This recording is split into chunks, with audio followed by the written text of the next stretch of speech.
Olha bem para essa imagem. O horário marcado na câmera é logo depois da meia-noite. Duas amigas sentadas numa mesa dentro de um bar, rindo, conversando, completamente sem noção do que estava por vir. Então ele se aproxima, ela se afasta, ele tenta de novo e dessa vez agarra ela. Você consegue ver claramente na gravação de segurança o desconforto, a resistência, o momento exato em que o ar daquela sala muda. Para todo mundo que estava ali naquela noite, aquilo não era nada, só mais um homem que não aceitava um não, só mais uma cena desconfortável que as pessoas escolheram ignorar. Mas o que as câmeras não conseguiram captar, o que ninguém naquele bar conseguiu ouvir, era o que ele já estava decidindo. Porque em poucas horas, Maiane Ferreira e Tâmara Trindade estariam mortas. Não naquele bar, não na frente de testemunhas, mas num campo isolado, longe de qualquer câmera, longe de qualquer pessoa que pudesse intervir. E o homem que não conseguiu aceitar uma rejeição se tornaria a última pessoa a vê-las com vida. Essa gravação, descartada como um incidente menor por todo mundo que estava presente, se tornaria depois o fio que desvendou um duplo homicídio. Uma noite que parecia completamente comum, até deixar de ser. Escreve nos comentários agora o seu nome e a cidade onde você está. Adoro saber quem está aqui. Agora vamos ao começo de tudo. Maiane Ferreira tinha 20 anos. Ainda naquela fase da vida em que as noites parecem intermináveis, em que rir vem fácil, em que a maior decisão da noite é onde sentar. Era o tipo de pessoa sociável, confortável em qualquer roda, que faz amizade com facilidade, o tipo de presença que torna qualquer saída mais leve. Tâmara Trindade tinha 28, um pouco mais velha, um pouco mais estabelecida, mais centrada, mais firme, o tipo de pessoa perto de quem você se sente mais segura, que tem aquela presença tranquilizadora de quem já passou por mais coisas e carrega isso com naturalidade. Naquela noite, era simplesmente uma amiga que apareceu para alguém em quem confiava. Já haviam feito isso antes. Um bar, alguma música, boa companhia. Nada naquele tipo de noite parecia um risco. Era exatamente isso que tornava tudo tão comum. O tipo de noite que ninguém se daria ao trabalho de lembrar porque nada deveria acontecer. Conversaram, riram. O barulho do bar envolvendo as duas da forma como sempre envolve nessas noites, aquela mistura de música, vozes e o tilintar dos copos que cria uma espécie de casulo sonoro onde tudo parece seguro. Duas amigas. Uma noite de saída. Nada se destacava. Ainda não. Começou da forma como sempre começa. Um homem se aproxima. Ela sorri educadamente, o tipo de sorriso que não é convite. Ele senta mais perto mesmo assim. A câmera de segurança não mente. Primeira tentativa. Maiane se afasta. A linguagem corporal dela é clara. Não tem interesse. Ele tenta de novo. Dessa vez com mais insistência, se inclinando, sem ler ou sem se importar com o que ela estava mostrando para ele. Então a terceira tentativa. E é aí que tudo muda. Ele estica a mão na direção dela. Agarra, em um momento, o cabelo dela. Ela resiste. Visivelmente. Audivelmente. E as pessoas ao redor continuam bebendo, continuam conversando, continuam olhando para outro lugar. Essa é a parte que fica com você. Não apenas o que ele fez, mas o que todo mundo escolheu não fazer. Naquele bar, naquele momento, o comportamento dele foi tratado como ruído de fundo. Só mais uma cena desconfortável, só mais uma coisa para evitar fazer contato visual. Mas comportamento desse tipo não fica dentro do bar. Guarda essa informação, ela vai ser importante mais adiante. Ele segue as pessoas para fora. Há algo nesse momento que merece ser dito com todas as letras, porque é o que transforma essa história de uma tragédia isolada num alerta que vale para qualquer pessoa que já saiu para se divertir numa sexta à noite. O comportamento de Jonas dentro do bar não era sutil, não era ambíguo. A câmera registrou 3 tentativas progressivamente mais agressivas e na terceira, o contato físico não consentido, o cabelo agarrado, a resistência visível de Maiane. Isso não é o tipo de comportamento que normalmente passa despercebido quando alguém está prestando atenção. Mas ninguém estava prestando atenção da forma que precisava. Esse é o padrão que se repete em incontáveis casos parecidos ao redor do mundo. O sinal de alerta existe, é visível, está documentado e mesmo assim é tratado como parte do ruído normal de uma noite de bar. Só mais um cara insistente. Ela vai resolver isso sozinha. Não é da minha conta. A verdade desconfortável é que esses pequenos momentos de inação coletiva, pessoas que veem algo errado e escolhem não se envolver, fazem parte do tecido que permite que situações assim avancem sem barreira nenhuma. Ninguém ali sabia o que estava por vir. Ninguém poderia adivinhar a escala do que aconteceria horas depois. Em algum ponto da noite, tudo se moveu para fora do bar. Os detalhes exatos de como isso aconteceu não são completamente claros. O que os investigadores confirmariam depois é isso. Maiane e Tâmara deixaram o bar na companhia de Jonas, conhecido na região como Cowboy, e Meikon, conhecido como Índio. Não havia sinais visíveis de pânico, nenhuma filmagem de luta na saída, nenhum alarme. Esse detalhe importa mais do que parece, porque ele diz que as mulheres não foram levadas à força, não naquele momento. O que quer que tenha acontecido depois, elas saíram caminhando. Talvez tenham sentido que a situação estava sob controle. Talvez a mudança de ambiente tenha parecido um sinal de desescalada. Talvez simplesmente não tenham visto o que estava vindo. A maioria das pessoas não vê. As câmeras do bar capturaram os últimos momentos das duas naquele espaço conversando, se movendo, presentes. E então, nada. Sem mais filmagem, sem mais testemunhas. Apenas um vazio na linha do tempo e tudo que preencheu esse vazio. As ligações começaram a ficar sem resposta ainda naquela mesma noite. No início, nada alarmante. O telefone fica quieto. As pessoas ficam ocupadas. Noites se estendem. Mas então as mensagens pararam de ser entregues. As ligações pararam de completar. Quando a preocupação virou pânico, o rastro já estava frio. As famílias começaram a entrar em contato com amigos, com qualquer pessoa que pudesse ter visto alguma coisa. Postagens apareceram nas redes sociais, fotos compartilhadas, nomes digitados em barras de busca por estranhos que nunca as haviam conhecido. Desaparecidas. Essa palavra carrega um peso específico. Não é perigo confirmado, não é perda confirmada, é apenas ausência. E a ausência, quando se estende o suficiente, se torna o seu próprio tipo de horror. Ninguém sabia onde elas estavam. Ninguém sabia o que havia acontecido depois que saíram daquele bar. A noite havia engolido as duas completamente.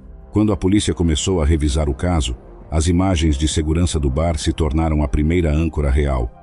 Essa é prática investigativa padrão em casos de pessoas desaparecidas e, por um bom motivo, os horários de uma gravação de segurança não têm lapsos de memória, não ficam nervosos, não mudam de versão.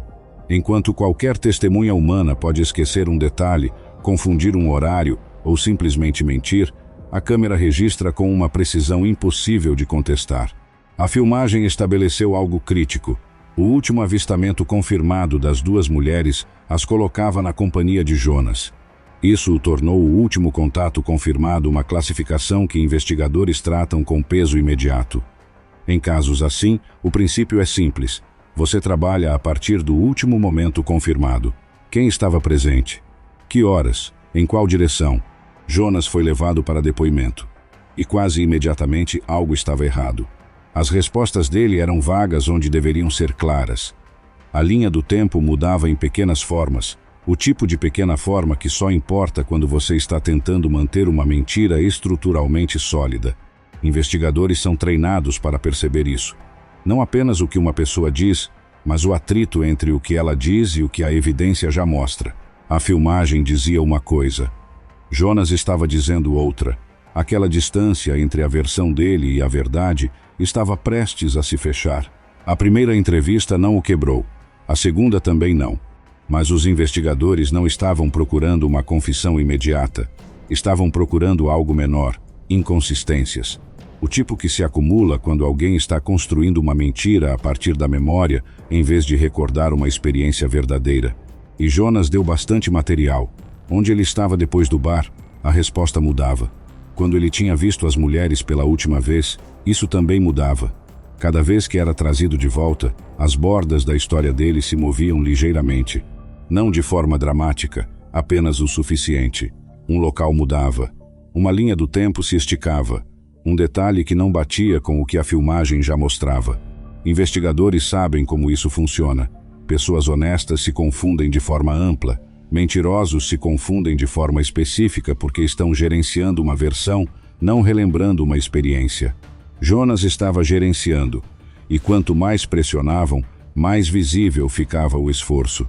pausas mais longas, olhos que se moviam quando as perguntas ficavam precisas, respostas que saíam cuidadosas demais, como alguém escolhendo cada palavra antes de se comprometer com ela. A história que ele estava contando tinha peças demais em movimento. Era só uma questão de tempo até uma delas ceder. Quando finalmente veio, veio por completo. Não uma admissão parcial.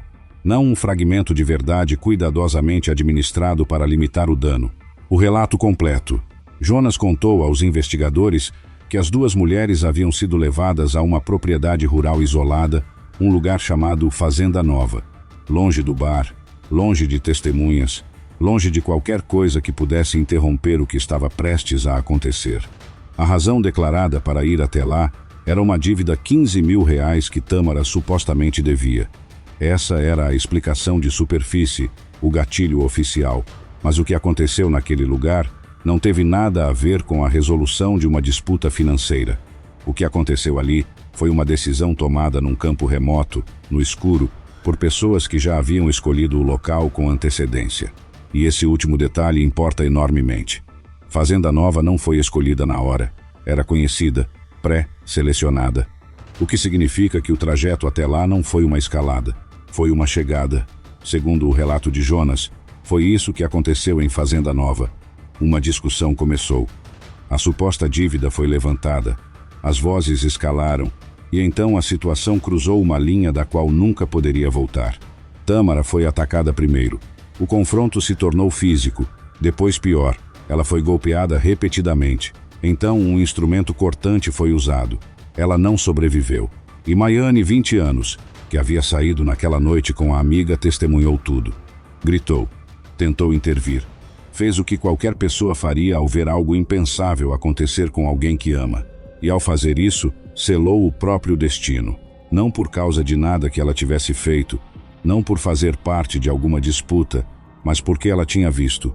A decisão de fazer mal a Maiane não foi tomada dias antes. Não estava escrita em nenhum plano original. Foi tomada em segundos, ali mesmo, naquele campo. O cálculo foi simples e brutal. Ela sabia demais para ser deixada ali. Esse é o detalhe que ficou com todo mundo que acompanhou esse caso. Tâmara foi um alvo, Maiane foi uma testemunha. E ser testemunha naquele momento, naquele lugar, foi suficiente. Isso foi planejado ou decidido na hora? A evidência sugere as duas coisas. O local foi escolhido com antecedência. A segunda morte não foi. O que de alguma forma torna tudo ainda pior. Por um curto período, a investigação se concentrou apenas em Jonas.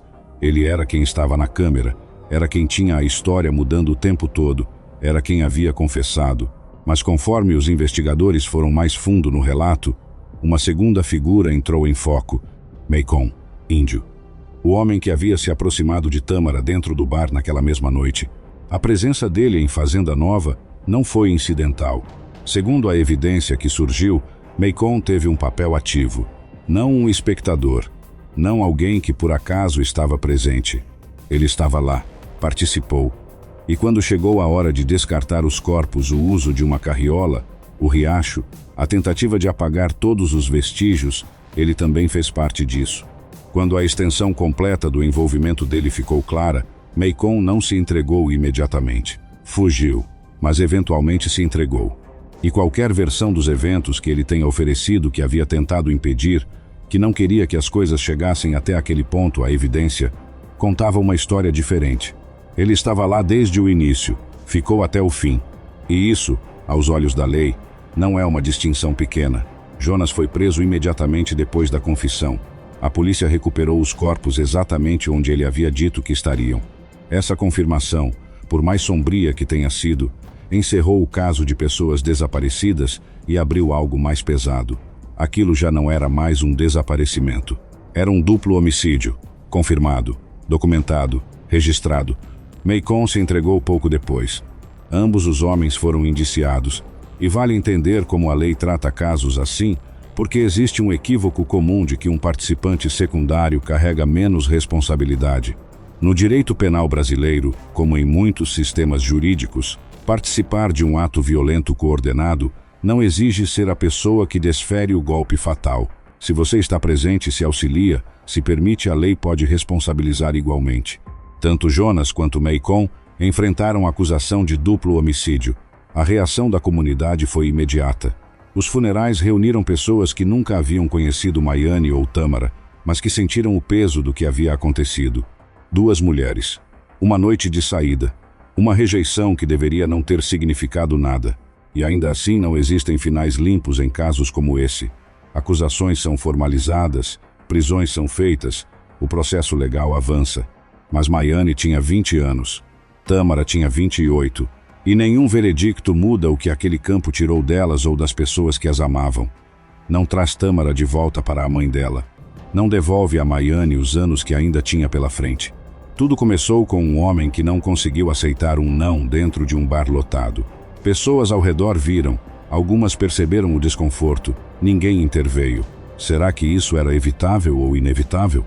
Essa pergunta não tem resposta simples, mas merece ser feita toda vez. Se esse caso te tocou, deixa o like, ajuda muito o canal a continuar trazendo histórias como essa toda semana. E me conta nos comentários, o que mais ficou com você? O comportamento que todo mundo no bar escolheu ignorar? O fato de que Fazenda Nova já estava pré-selecionada antes de qualquer discussão acontecer? Ou a decisão tomada em segundos de que Maiane sabia demais para ser deixada viva? Inscreve no canal se ainda não fez isso. Toda semana tem um caso novo aqui. A gente se vê no próximo.